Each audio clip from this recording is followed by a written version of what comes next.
Hello. Once again, it's Brother Jay here with a message of inspiration from Bible characters. Last week we looked at the character Job from the scriptures. This week we're going to look at Abraham.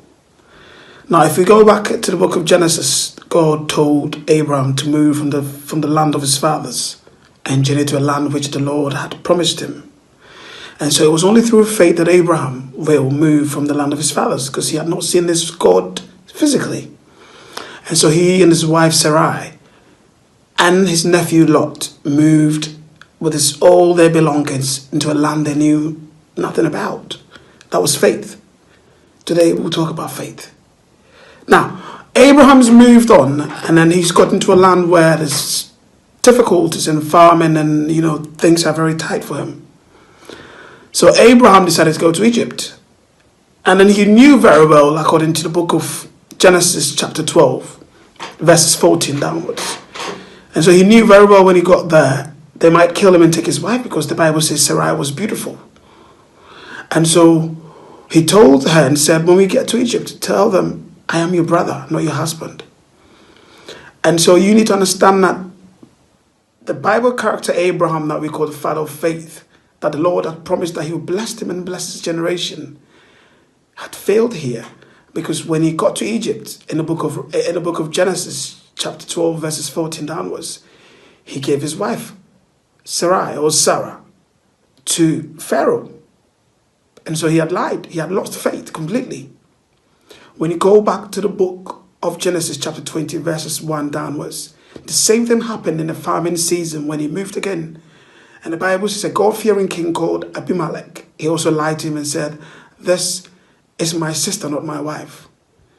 On the second form of testing, he failed. And so Abraham didn't begin his father of faith that we know him to be from the start. He failed. So before he got to the point of Isaac, to give his son Isaac for his sacrifice, Abraham had failed so many times in terms of his faith keeping with God. And so by the time he got to that point, he had strong faith. All I want to say to you this morning is, we fail in life. In our Christian journeys, we failed in so many counts, on so many aspects. Abraham had failed on two important counts that the Lord was testing him to find out if he was indeed faithful to him. He failed. Imagine telling somebody your wife is your sister. In these modern days, your wife will probably slap you or insult you and walk away. But because he had less faith in God then, he was scared of his life than the God who had called him out of his father's house to bless him and to make him a great nation. And so I just want to tell you this morning that Abraham had failed before. He had failed several times, on several occasions, several attempts that he was being trialed for. He had failed.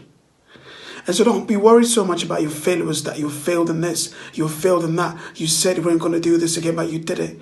I just want to tell you that Abraham failed before he attained the father of all faith. He had failed before. And so failing sometimes becomes part of life. Sometimes the best way that you can learn is to fail. When you fail, you learn your steps and you know where to tread. And so you know that you don't go that path again, or you don't go that path again. So you learn strongly from failing. The good thing about this is when Abraham failed several times, he strengthened himself. And then when he came to the biggest test, he didn't fail God. And so he was accounted to him as a righteous man and as a man of all faith. And so no matter how many times you failed, strengthen yourself. Keep praying, keep pushing hard. I did say last week, you are not a failure. You are brave. You are a warrior. You are a Christian warrior. You are a Christian soldier. Move yourself. Keep strengthening yourself. No matter what your faults are, no matter what your shortcomings are, do not stay in that shortcoming. Move yourself forward. Strengthen yourself. And believe that the Lord will strengthen you just like he strengthened Abraham. And Abraham was able to be faithful to God at a long run, and it was accounted to him as a righteous man and a faithful man. I just want to say, keep strengthening yourself and keep moving forward and praying. Keep staying with the Lord and keep persistent until he blesses you. My name is Brother Jay. May God bless you and have a lovely day. We meet again next week, same time. Stay blessed.